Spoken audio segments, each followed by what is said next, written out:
And welcome, Hoosier fans, to another midweek episode of the Assembly Call. I am your host, Jerod Morris, and, I was kind of thinking earlier today, just given the craziness of the last 2 weeks between Archie Miller being fired and then Brad Stevens mania and Coach Woodson being hired, and then, of course, what the women's basketball team has had going with the greatest tournament run in school history. It has just been nonstop, one thing after the other for a couple of weeks.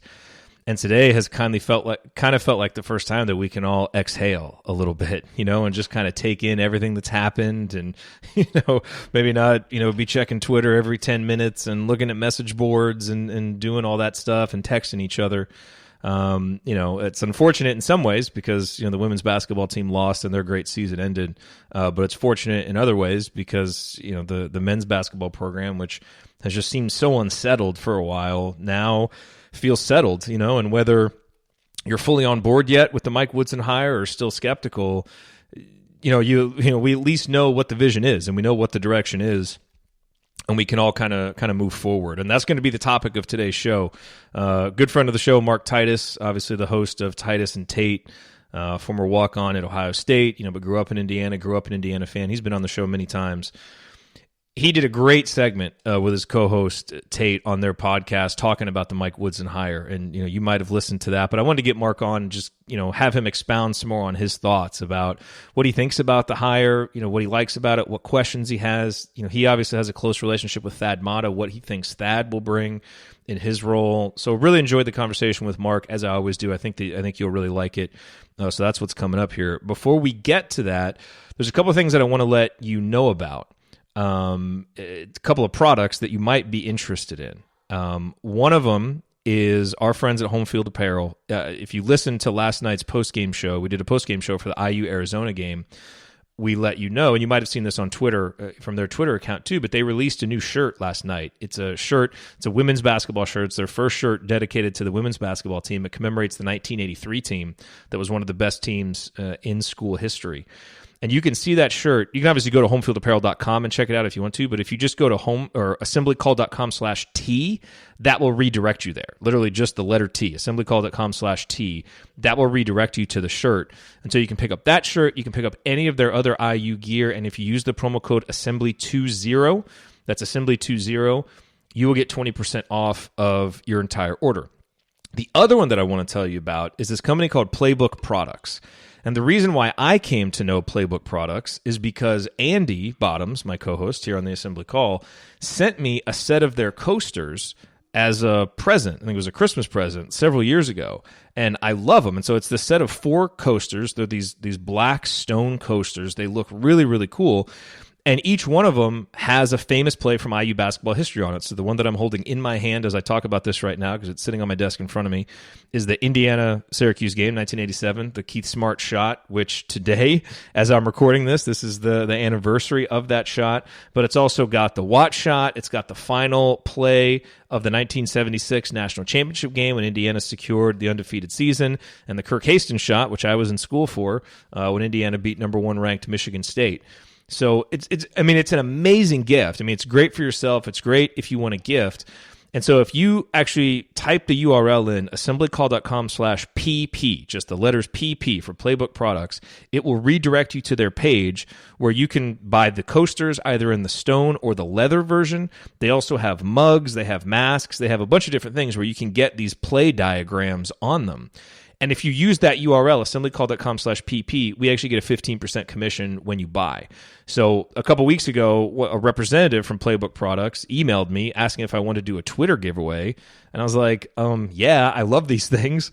And so I asked him if we could be an affiliate because I said, look, I think this product is great. I only recommend products to our audience that I've actually used myself and that I really like. So can I get a commission if I send people your way? He's like, sure. So if you want to get a great product, and it's not just Indiana stuff. They've got other colleges. They've got every NFL team, every NBA team, every Major League Baseball team. So there's something there for every sports fan or for whatever team you like. And so if you want to get something like that and you want to support the Assembly Call at the same time, assemblycall.com/PP, using that URL is what will let them know that we referred you. And then you use that and go buy whatever you want, and we'll get a 15% commission.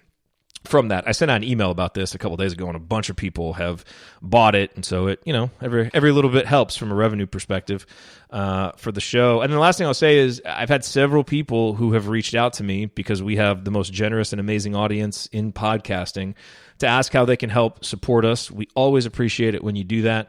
We have a URL set up on our website. It's been there for a long time, assemblycall.com/donate. If you do, want to start a monthly recurring donation or an annual donation or just do a one-time donation, we've got, lots of people who have done each one.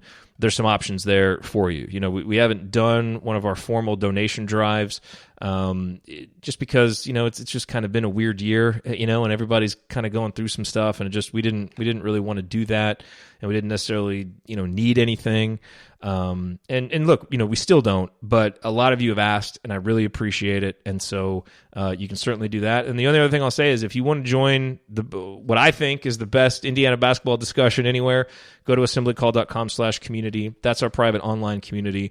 Any of these things that you do that I just mentioned, they will support the show. Going to homefieldapparel.com with the promo code, getting the products from Playbook products, going to the donation page, joining the community, which is $3.99 a month or $25 a year. All of that stuff helps us out, and we'd certainly love to have you inside the community to be able to talk more about IU sports with you there. So thank you for indulging me in that little bit of housekeeping, but I did just want to let you know that, and just because, again, a lot of people have asked, and because these coasters are unbelievable, so make sure that you at least check those out to see if you want them. But with all that said, with all that done, let's get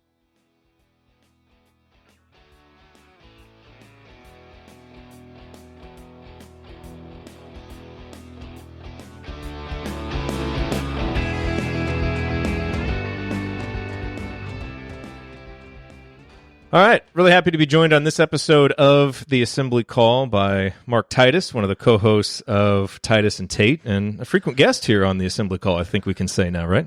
Well, I mean, hold on. Before we get too crazy, let me show you my coaster that I have. Hey, look at that. You sent me many years ago, and this was not staged. I use this every single day on my desk here. That is awesome. That is one of the old school coasters that we used to have up on our Cafe Press site. Wow. There you go. That is awesome. I still use it, and established 2011, it says right there. That's right. So there we go. Yeah, it's good to be back, Jerod. It's good to be back under circumstances that aren't Ohio State just beat Indiana's brains in. Let's talk about it with Mark Titus. Which is usually when we end up talking. That's usually when I'm coming on the show. So. No, you're right. Today we have really obviously a very interesting topic to talk about. Is Indiana's named a new head coach. Mike Woodson named the head coach. And you and Tate had a great segment on this. It made the rounds of Indiana basketball Twitter and in all the Indiana basketball communities, I think, over the last couple of days, where you guys were reacting to the hire. And unlike, most of the national college basketball voices out there, not totally panning it and actually seeming to think that it might have a chance to work. So, I think we were all very appreciative of that. But I'd like to start just by getting your reaction to the hire. I would describe my thoughts as cautious optimism, but leaning towards the optimism side, if that makes sense. Obviously, after Archie, who I thought I got in line with everyone else, and I was like, this is a home run. This is a no-brainer. I played for Archie. I've talked about Archie, my experience with Archie on here a million times. I'm not stupid enough to say this is a home run, or any hire is ever a home run, So I'm not going to go that far, but it is baffling the way the national people seem to be reacting to this, as though Mike Woodson. It just dawned on me that the moment Brad said no to the job, whoever Indiana was going to hire was going to be laughed at or panned, or literally anybody. Because if Chris Beard takes the job, the narrative is that Chris Beard had one good run in March, and that's it. Are we sure he's actually, you could do this with literally any coach you hire, and suddenly Mike Woodson, you see people poking holes saying he was fired from NBA jobs, and basically the criticism. I had Hawks fans reaching out to me man, I remember Woodson's Hawks teams, we could never really get over the hump. And I'm like, yeah, because LeBron wasn't on his team. What? Right. I mean, we're poking holes in the guy because he didn't win an NBA title. And so for that, I think the criticism of his age, or the fear of his age, That's a little valid, not in the sense in my mind of the recruiting side of things, which we can talk about later. More so like the long-term plans for the program. Like obviously Mike Woodson is probably not going to be coaching the team for the next 25 years, right? So I understand that, because I think a lot of Indiana fans are like, enough is enough of like hiring a guy, moving on to the next guy over and over. Like we want a guy who's going to be here for the next 30 years, and that's not going to be Mike Woodson. So I understand that part of it, but again, if John Beeline's hired, everyone's like, what a home run, or like, like it's just the reaction to it is baffling. I don't understand why people haven't learned their lesson from judging coaching hires when a guy hasn't even moved his stuff into his new office yet. And we're like, he killed a great hire or terrible hire or whatever. The guy has NBA experience. He not just NBA experience, mind you. This is not like a guy who was a video coordinator in the NBA for 4 years. I mean, this is a guy who was a head coach in the NBA, won 50 games multiple times.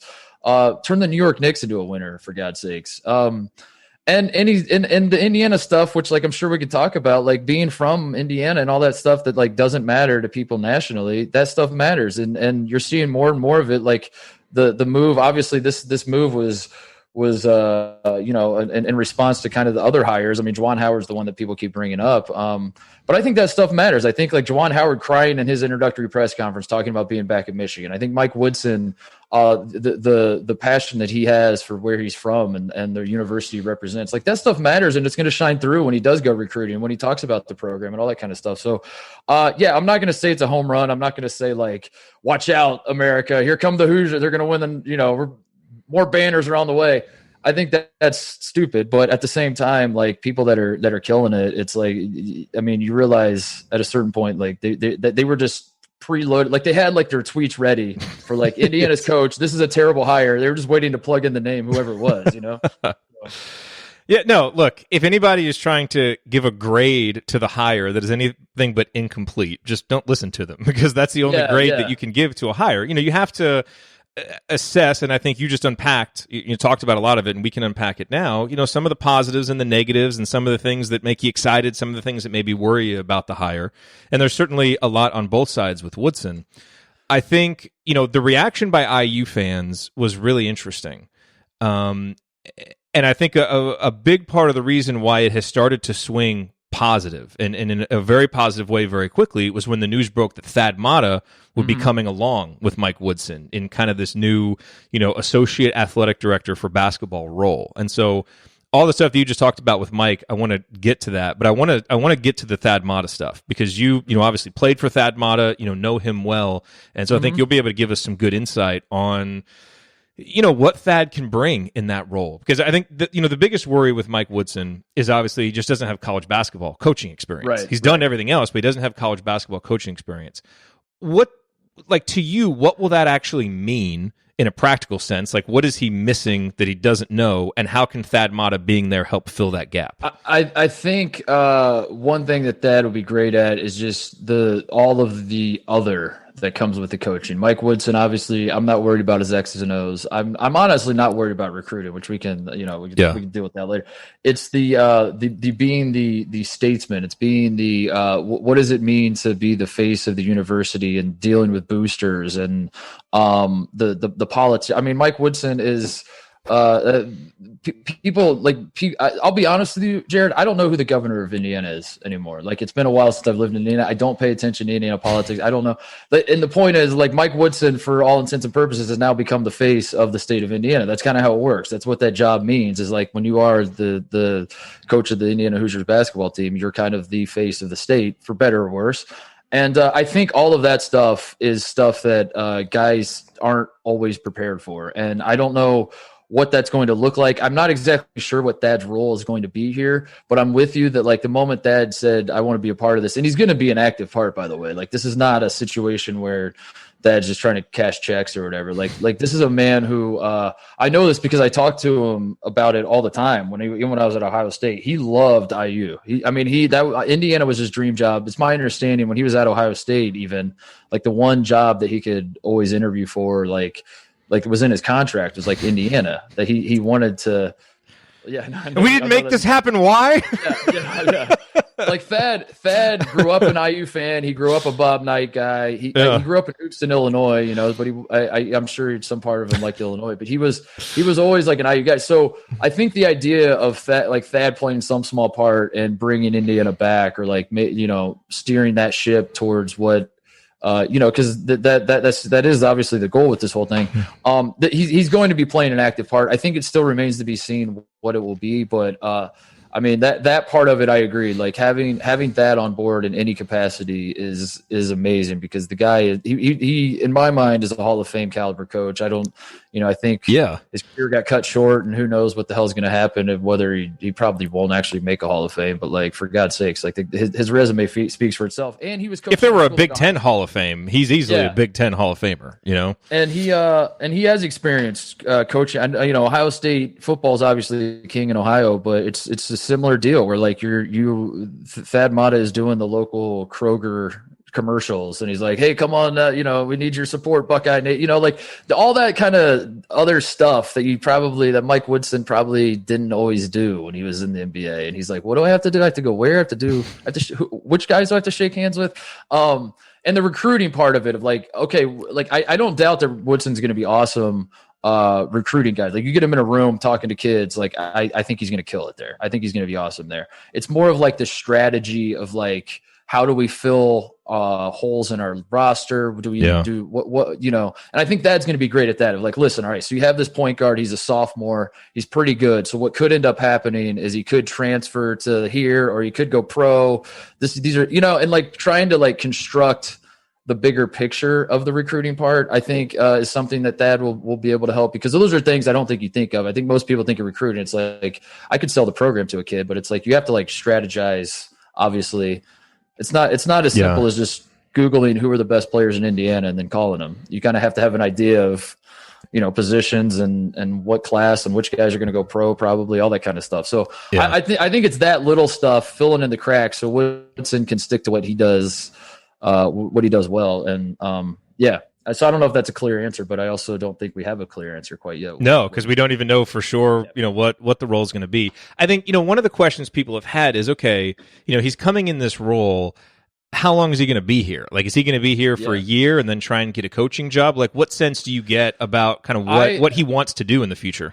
I've said this over and over, and this is not me reporting, and I always have to be careful because this is definitely 100% not me reporting anything, or even I've never directly asked him this. So in no way, shape, or form should this be taken as sourced thought. It's my read on it.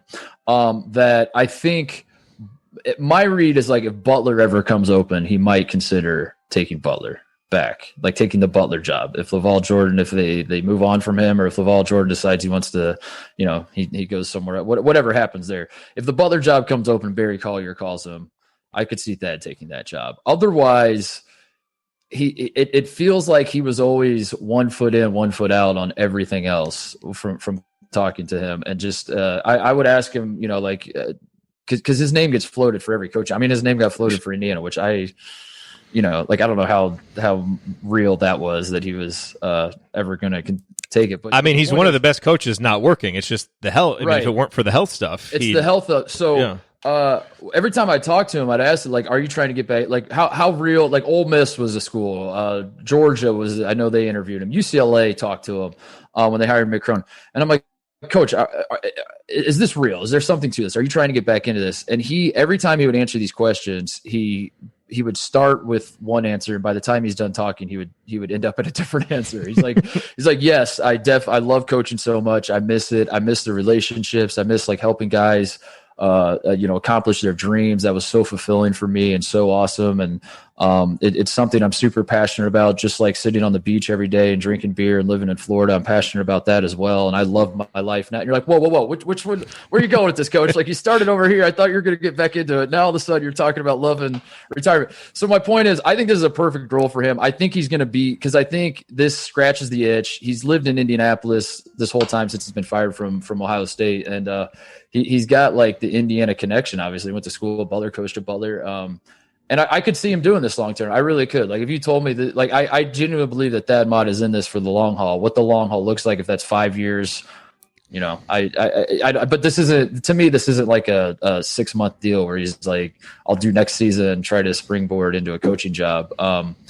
Unless it's Butler. I feel like that's the one that they could get him. But otherwise, I feel like this is going to be perfect for him. A perfect role of him like still being in it, but not having to do the grind of traveling and all that kind of stuff that wore him down. So.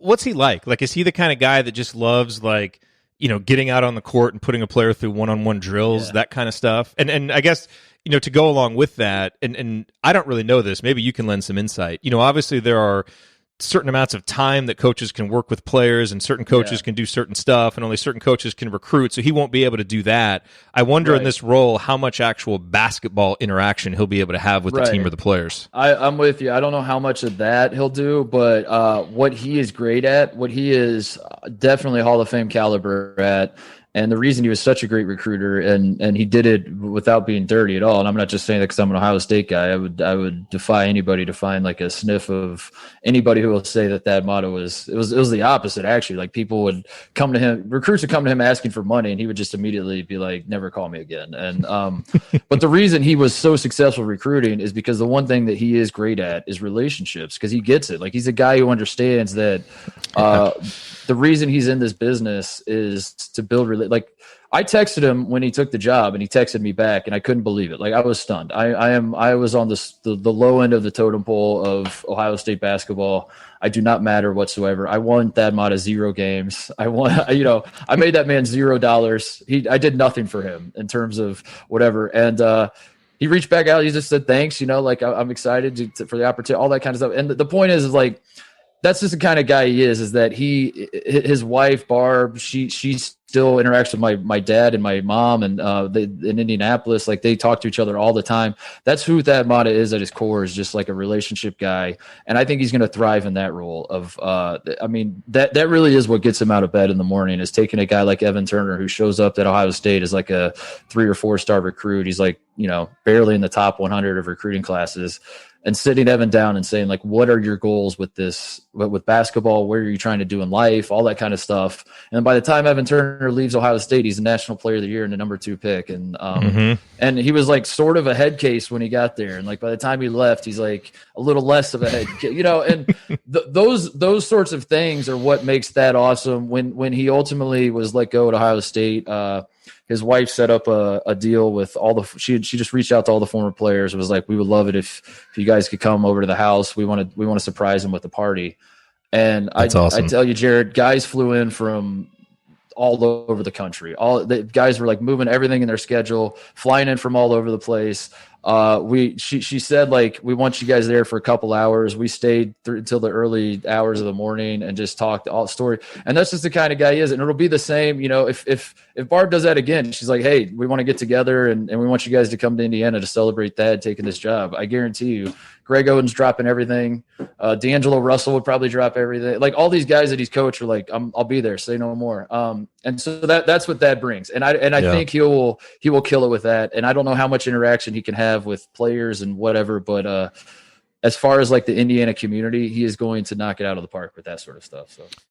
The great irony there, of course, is Archie worked for Thad. And, I've talked about this on the show that, when Archie became the coach, one of the things he said, the biggest thing he learned from Thad Matta is building relationships. And of course, one of the reasons why his program at Indiana, I think, didn't get off the ground is he didn't build good enough relationships. And I don't know if you saw from the press conference, Scott Dolson was talking about, he talked with the players, what do the players want, and the current players, what are they looking for in a program? And basically the 3 things that they said were, number 1, relationships with the coach, number 2, development, and number 3, a more open offensive system. It's like, that seems like a pretty stark indictment of what just happened here for the previous 4 years.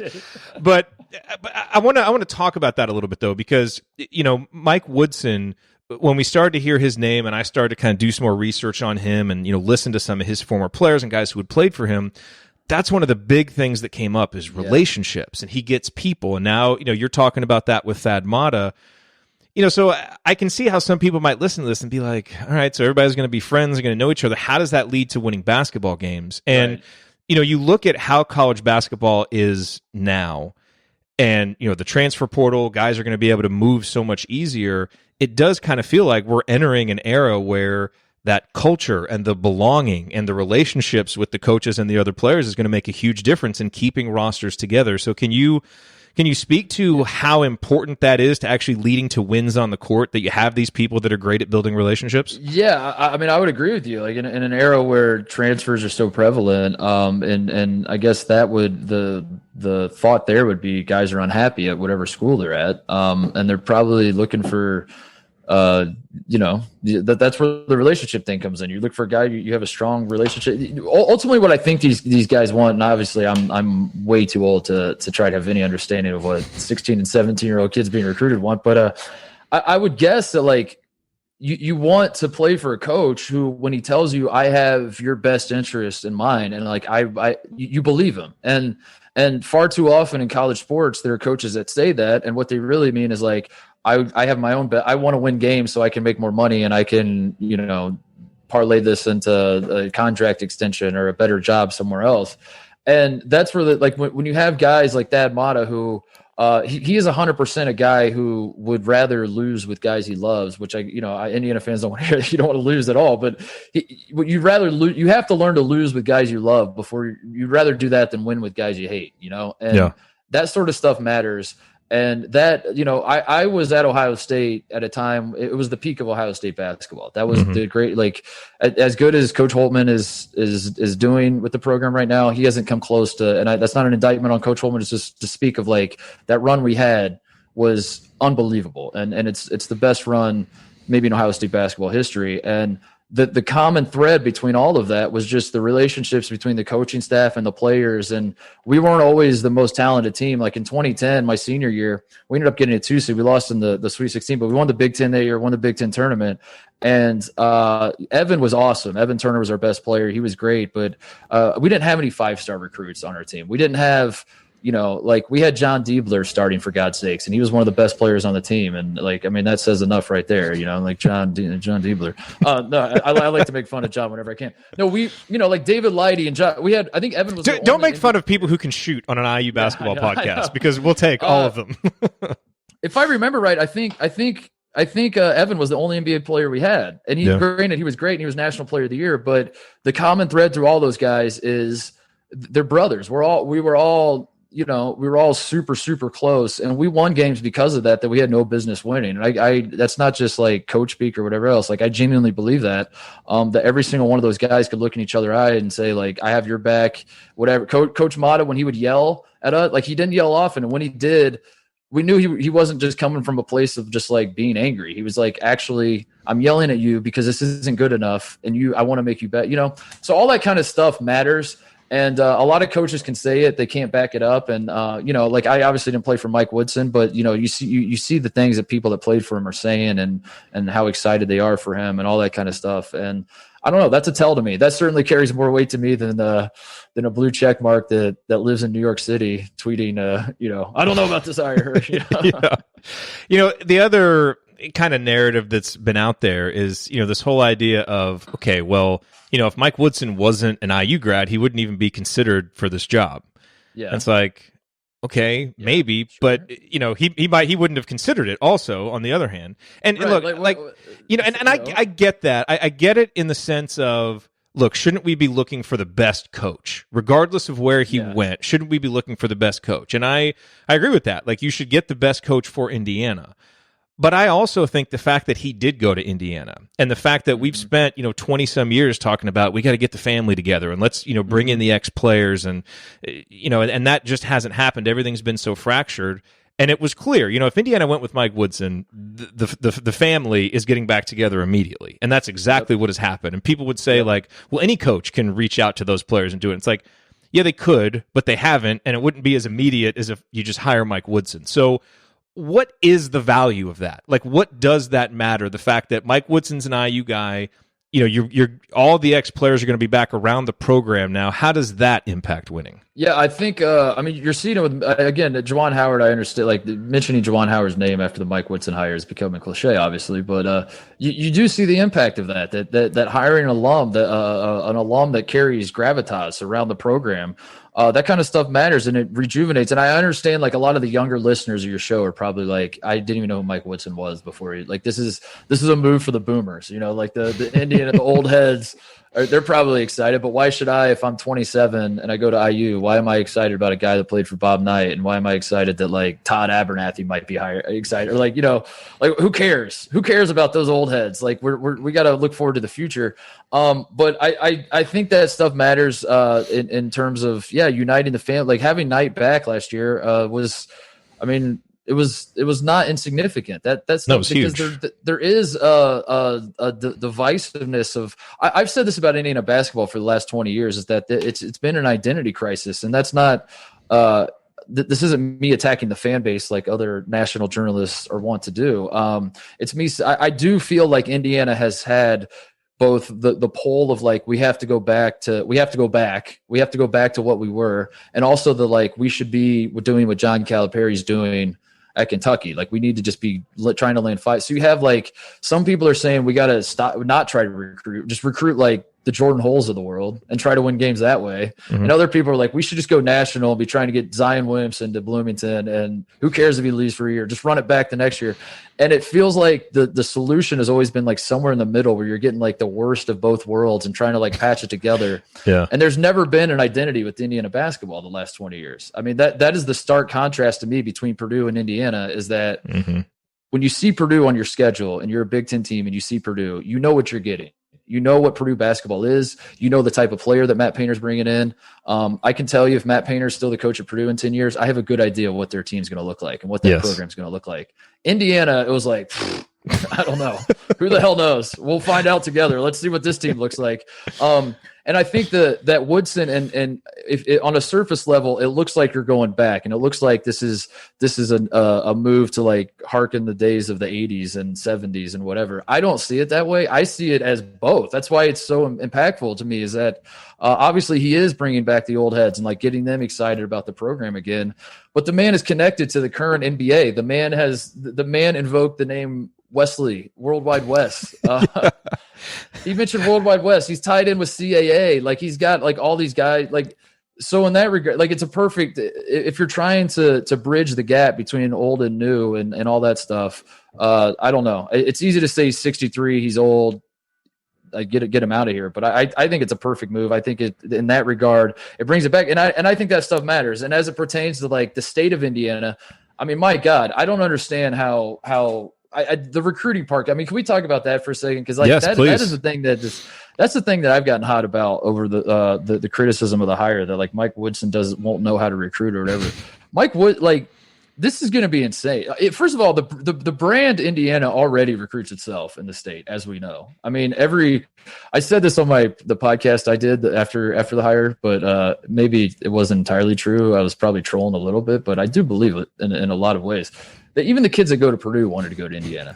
Like all the like, that Chris Kramer, if he was growing up, he's like, yeah, that'd be sweet. I'd love to play at IU. It's actually true of some Purdue players now, and Indiana just made mistakes in who they went after.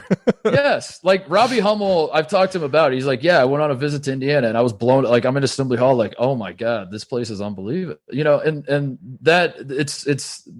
That's real. That's real, right? Yes. So already Indiana recruits itself. Now you have a guy who grew up in Indianapolis, went to Broad Ripple High School, which to my understanding no longer exists. I actually didn't realize that till just recently. But and then goes and plays for Indiana. So he has connections to Indianapolis, the recruiting base of Indianapolis, that he can go into. A guy like a Greg Gard who ended up going to Ohio State, a guy like a Mike Conley who ended up going to Ohio State. He can sit them down and be like, listen, you want to get to the NBA? You're from Indianapolis, and this is what you want. I know how to do that. And you know how I know how to do that? Because I did that. I went to high school right over there. And I went to college down here, and then I went to, all that stuff's going to matter. It's insane. I think he's going to absolutely kill it in terms of like winning recruit, like sitting. If you get him in front of recruits and he has to make his pitch to Indiana, that's a home run. I don't understand where this, like, he doesn't know how to recruit things going to come from. It's insane to me. Yeah. I never got that. Look, I think if he didn't have any help and he had to, as you were mentioning earlier, like devise the entire recruiting strategy and do all of that, okay, that he's probably not going to be great at that. But if he can come in and be the closer and kind of be the storyteller for why you should come to Indiana and the guy who goes and builds a relationship with a parent. I mean, if you watched that press conference and if you've listened to Mike Woodson talk, do you really think he's going to go sit down in front of a parent and that parent's not just going to be here, I'm giving you my child? Jared, this is where his age works in his favor. He's not, but by being older, he's like, this is it for him probably. Like this is his last stop on the coaching. You know what I mean? So he's not saying these. He's not like, he means it. This isn't bullshit that he's like trying to make. And he's not trying to get the recruit here so then he can use your son to then like parlay that into another gig or like more something. This is it for him. He's like, I could coach in the NBA. I could be anywhere. I want to be right here. And I want to make your son a better player. And I want to have him accomplish his dreams in the same way I did. Because I care about this school and I care about the people who come through here. Yeah. And I think in that way, like his age is going to help him because even, I need like a shot collar every time I mention Juwan Howard, but like even, if you wanted to be a cynic about Juwan Howard, you could say that like, this is just a pit stop for him to then eventually take an NBA job. I don't get the feeling of that, but like, if someone wanted to make that case, I'd listen to it. And Mike, that's not Mike Woodson. Mike Woodson isn't doing this. And then that way, the Detroit Pistons might come hire him in 4 years to be their head coach. Like this is it for him. This is all he wanted. And I think that stuff matters. And I think people talking about him being older and is he gonna be able to relate to recruits? Like that's absurd too, because like the guys who, how many of these kids that are in high school now are like, how many of them are like, yeah, I love the Fab Five when I was growing up. I loved watching Penny Hardaway on the Magic in 1992 when I wasn't even born yet. Like, what are you talking about? Like, Mike Woodson is just Juwan Howard, Penny Hardaway, like all these great recruiters. They're all just old dudes, right? Like, if you want a college coach that's gonna, that's gonna vibe well with the recruits. Like hire one of the Paul brothers to be your coach and they'll do, what I mean? Like hire like a TikTok star. Like, what are we talking about here with like to 17-year-olds, if you're older than 30, you're just an old dude. You know what I mean? Like, I don't really understand that criticism either. It's not like, so anyway. Yeah. Look, it's not like, when Mike Woodson walks into a gym, all the kids are going to go flock to him because they remember that he was Big Ten MVP in 1980, only playing 6 games, which is still like one of the most remarkable stories in Big Ten history. And I'm pretty sure that's going to carry weight when he sits down and tells that story to players. Yeah. What I do, where I think that there is a valid concern about recruiting is, all right, look, is Mike Woodson, going to be grinding at Peach Jam? Is he going to be going out on the summer circuit? And so I think this is where the makeup of his staff is going to be really important because, the head coach can be the greatest ever at relating, but you are going to have people that just go do the legwork, and make the calls and do the constant stuff you have to do for recruiting. If you were, kind of putting together a staff for Mike Woodson, like if Thad called you and he's like, hey, Mark, I want some advice on how to put this staff together. Number one, I would question then why did we hire Thad Matta to do this job? But what would you like? What do you think would be the perfect like makeup of the staff? What kind of coaches? I'm sorry, I'm just like closing my eyes trying to picture a world where like the Thad Matta and Mike Woodson are calling me to say like, Mark, we need help. We need help. I'm like, oh my God, I've been waiting my whole life for this. Let's go. I think like a lot of other people, I think this is an awesome opportunity to keep it in the family in a lot of ways. And I think like Dane Fife and Mike Lewis are being thrown around as guys who would be great hires. Calbert Chaney would be amazing. I mean, like the dream to me would be, those 3 guys probably Dane and Mike and Calbert. And that's your assistant coaching staff. They're all young. They're all hungry.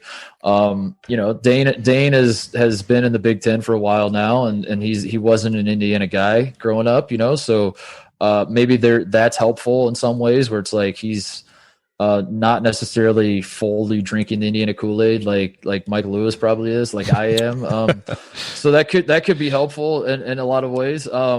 Those are guys that have been. I mean, Mike Lewis is awesome. I've gotten to know him a little bit. I've been around him a handful of times at various things, and he's fun to drink with. I'll say that much. But he would be a home run, and I think it's a great like diversity play too of like recruiting the state of Indiana. I mean, the stereotype is like basically you get the kids from Indy, your Greg Owens, your Mike Conleys, your Kyle Guy types, like those guys.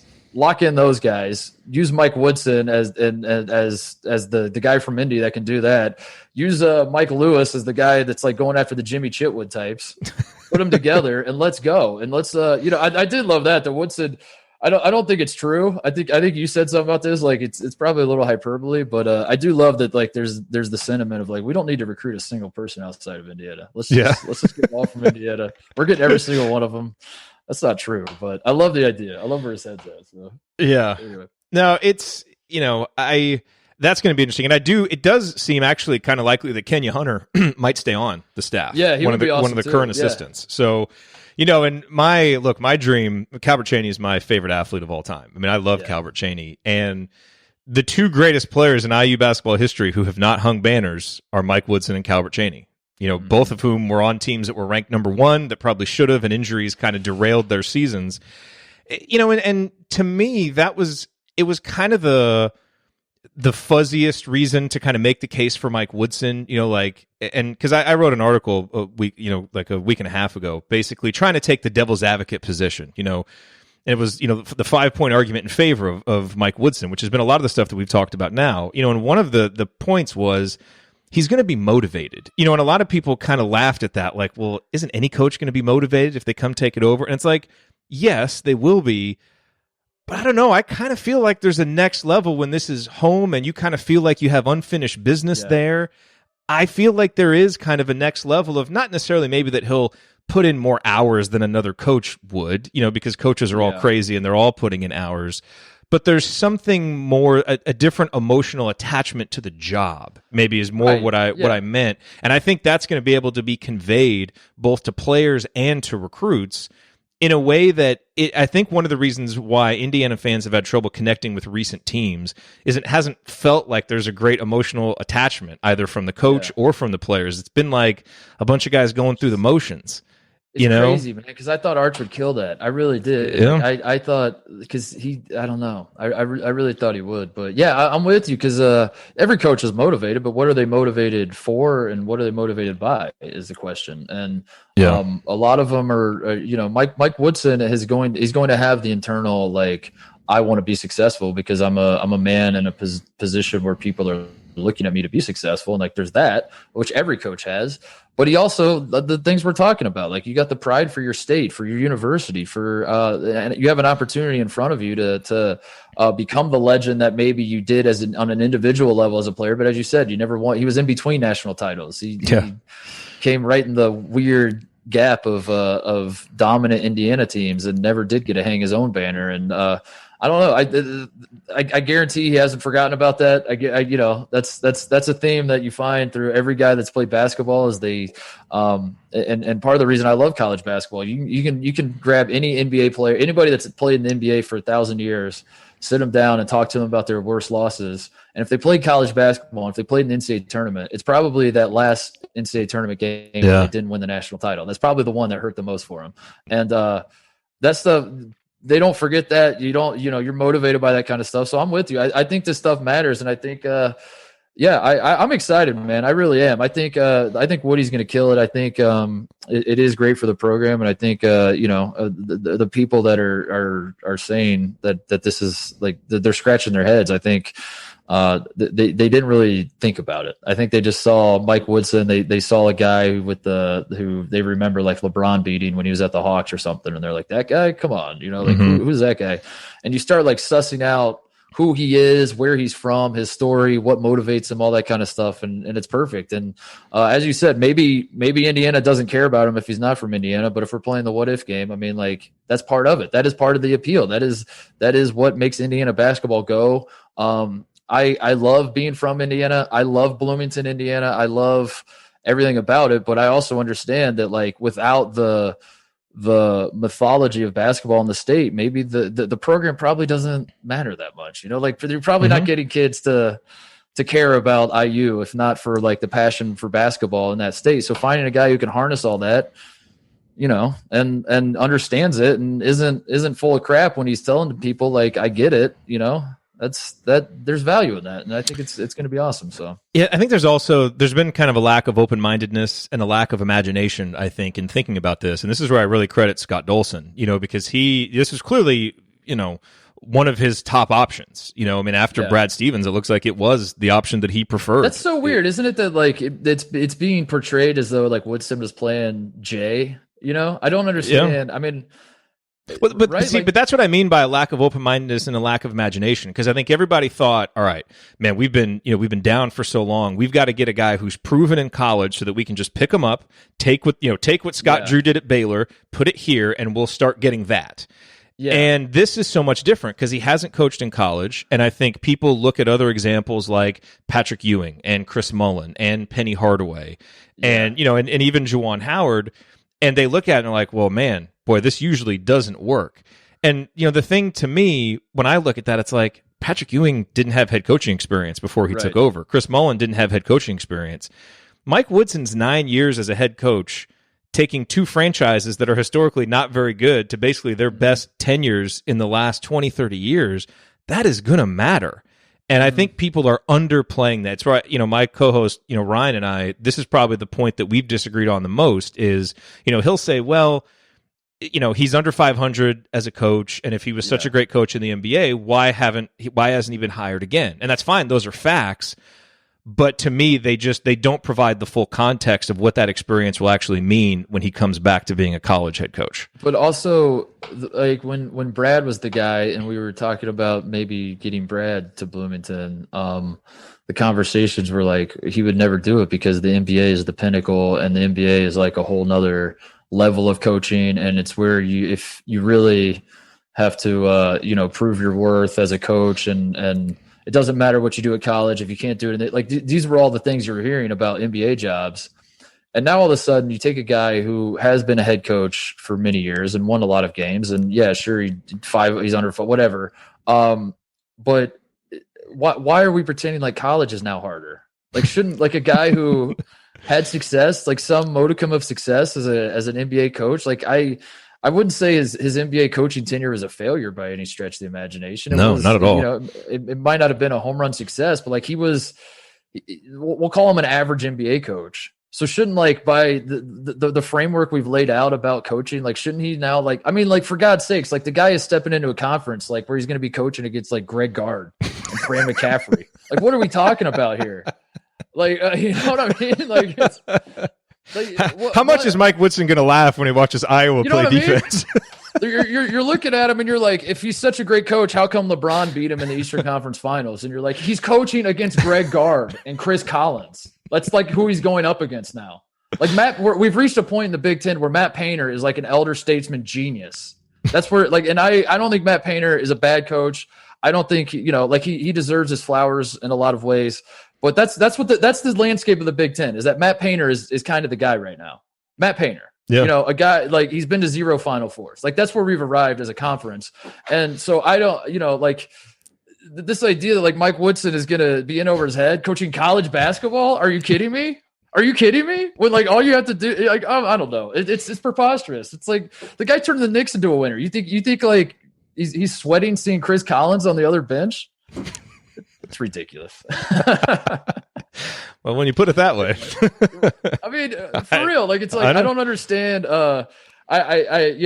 People just get it's like a runaway train. You start like it's almost like as soon as the hire happens, you just feel something in your gut, and you see Mike Woodson, you're like, that's not the guy. And then now you like just are a runaway train, like it's not the guy because this, and you can't be stopped. It's like calm down, like think about what this job is. Think about like what he's actually doing. It's and like I said, I don't think it's a home run. I don't think there is such a thing really. It's very rare to have a home run coaching hire. But I think Indiana, this was the moment Brad said no. I think this is who Scott Dolson had in mind, and I think there are a lot of great reasons that I think it's a good hire, and I think he's going to kill it, and I'm excited to see what happens. So I don't know that I don't know how else to make my case than that. I mean, it makes sense to me. That's that's really where I'm at, which is I've got questions about it. I don't know. In the moment, it wasn't my next choice after Brad Stevens. I've kind of come around after that. To me, the way that they sold it at the press conference, the addition of Thad Matta, the vision that Scott and Mike laid out, it would be one thing if this just seemed like, well, crap, 8 college guys told us no, Porter Moser told us no. All right, let's go with Woody. It doesn't seem like that at all. It seems like it was really well thought out. There was a plan here, and that gives me a lot more confidence in it, that they see what the potential weaknesses of it are. They've got some stopgaps in place to help prevent those from really being an issue. And it's got a really unique upside, given kind of the unique challenges of what the IU job is. So, a couple questions before we get out of here. Oh, go ahead. What were you going to say? No, I just thought of like if you're someone who thinks Mike Woodson, if you're poking holes in Mike Woodson's resume, please do not look at me with a straight face and say that if Indiana would have hired Eric Musselman, you would have thought that was, I don't know. I'm just thinking of like that's what I want to challenge people. If Mike Woodson's not the guy, who was your answer? And you can look at me with a straight face and say that if Indiana hired Eric Musselman, you would have been like, that's awesome. And you wouldn't have pointed out that he was an NBA coach that flamed out, quote unquote, and that he's been, he's had like 2 years of experience at high major college basketball, never made a final, and I like Musselman a lot. So my point is just, no matter who if it wasn't Brad Stevens, no matter who they were going to hire, the haters, the cynics, the critics were going to say, now hang on, is that the guy, and how far has this program fallen? Was this plan Z and all that kind of stuff? And you just kind of have to tune that noise out. And I just think so many IU fans are afraid, afraid of, this can't fail again. And so what is the most direct line to college basketball success soon? Oh, Musselman's doing it right now. He turned Justin Smith into a good player. Let's just get him. And it's like, and that's where I think the open-mindedness, the imagination needs to come into it a little bit. That's where I want to challenge. I get why you're scarred. I get it's been 20 years and since, the 2002 is a long time ago since the last great March run. But I think step one with the program is to get rid of the negative thinking of we can't fail, and instead say, let's go for it, man. Let's go. Yeah. And Mike Woodson might not be the guy that in your heart of hearts is the guy that's going to go for it. But I'm telling you, in the athletic department and for a lot of people in Indiana basketball, this does represent some awesome change and some awesome. I mean, my dad, my dad's older, obviously. So, this kind of falls in line with all the other boomers that love the Woodson hire. But my dad's the type of dude that if Indiana lost they won the national championship by 30, and I called my dad and I was like, they did it. The Hoosiers are hanging another banner. How do you feel, Dad? He would say, we had 12 turnovers, Mark.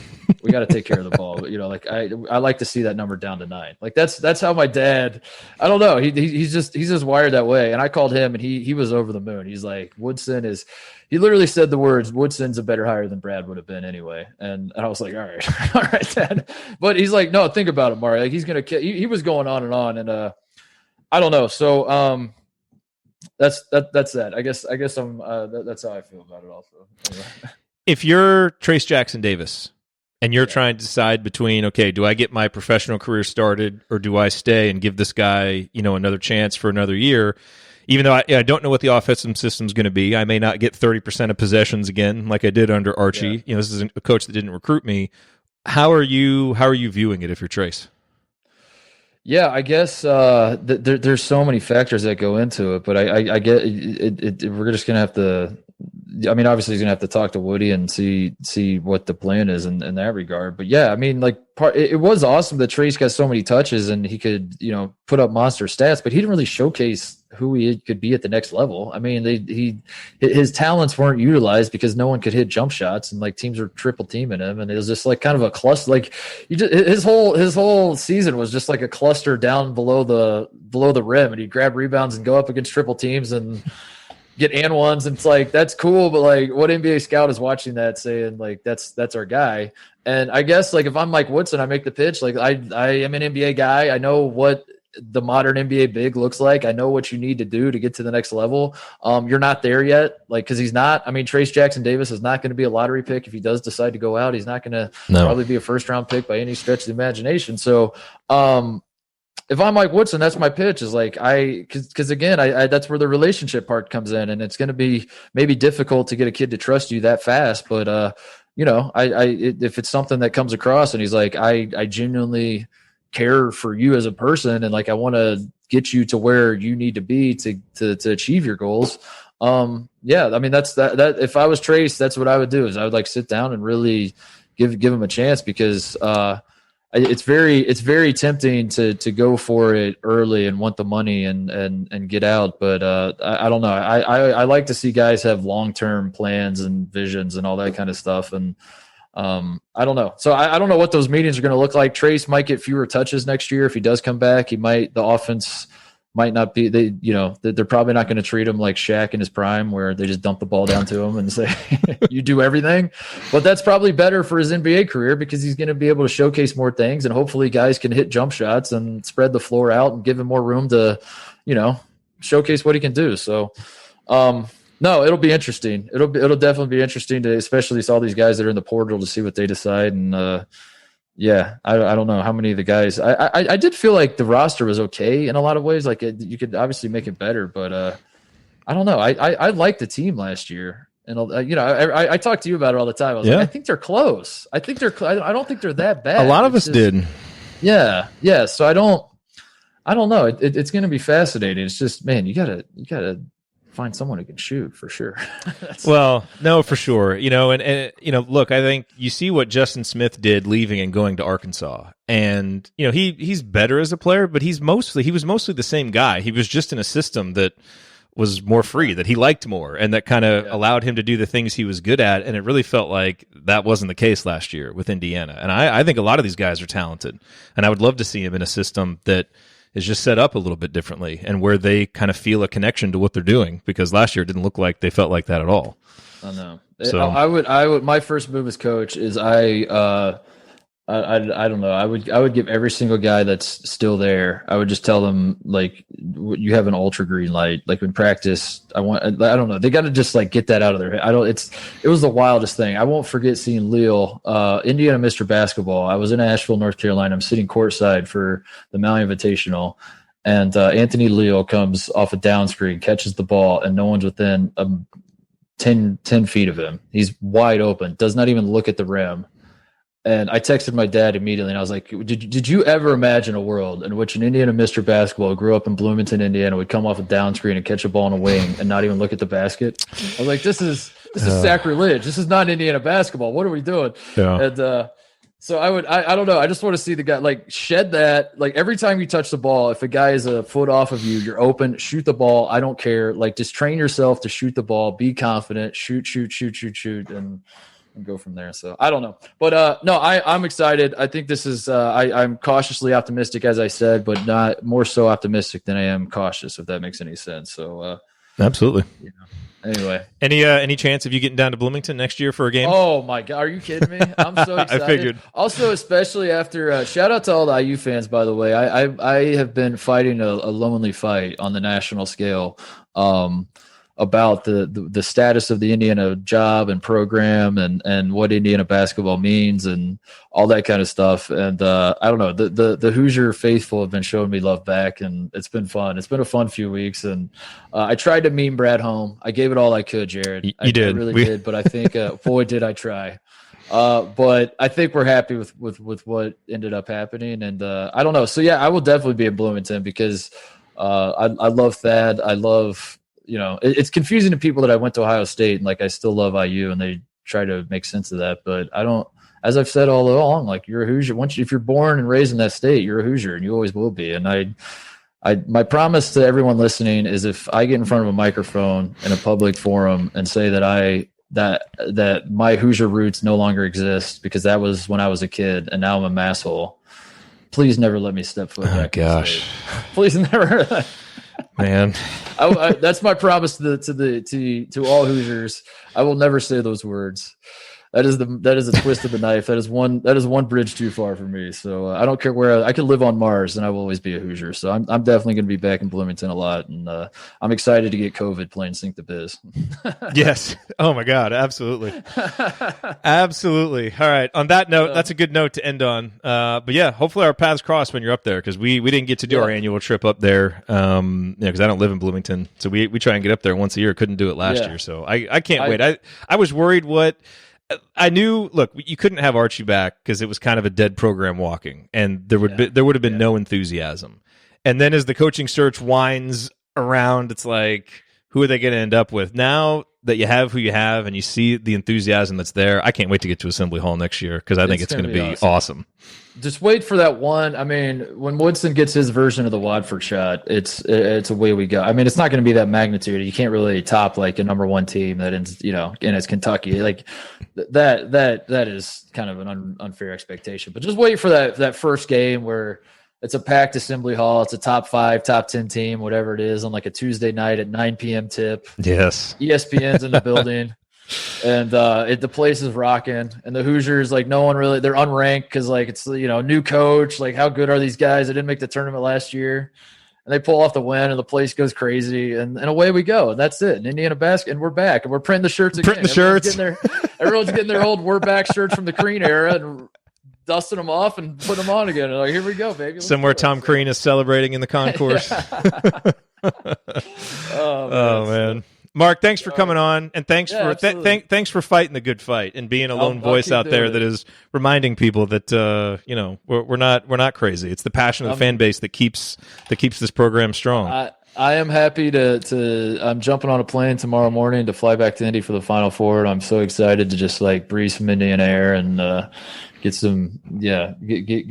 back home. So yeah, this is it's something that's near and dear to my heart. Indiana basketball always will be, and all the fans. If I don't need to tell you this, but you guys keep fighting the good fight too. Don't let anybody tell you you're delusional or crazy or anything like that, because the moment that the Indiana fan base decides, yeah, maybe we're not that good, maybe we shouldn't care. Like, is that what you want? Like, you know what I mean? Like that was always the absurd part to me, is like, what do you want Indiana fans to do? Just like shrug your shoulders and be like, I guess we suck now. We should hire, we should not try to hire a good coach. Like, what are you talking about? So, yeah, I don't know. I'll keep fighting the good fight. You do the same, and I'll see you in Bloomington hopefully. Cool. Year. That sounds good, man. All right. Cool. Thanks, Mark. Yep.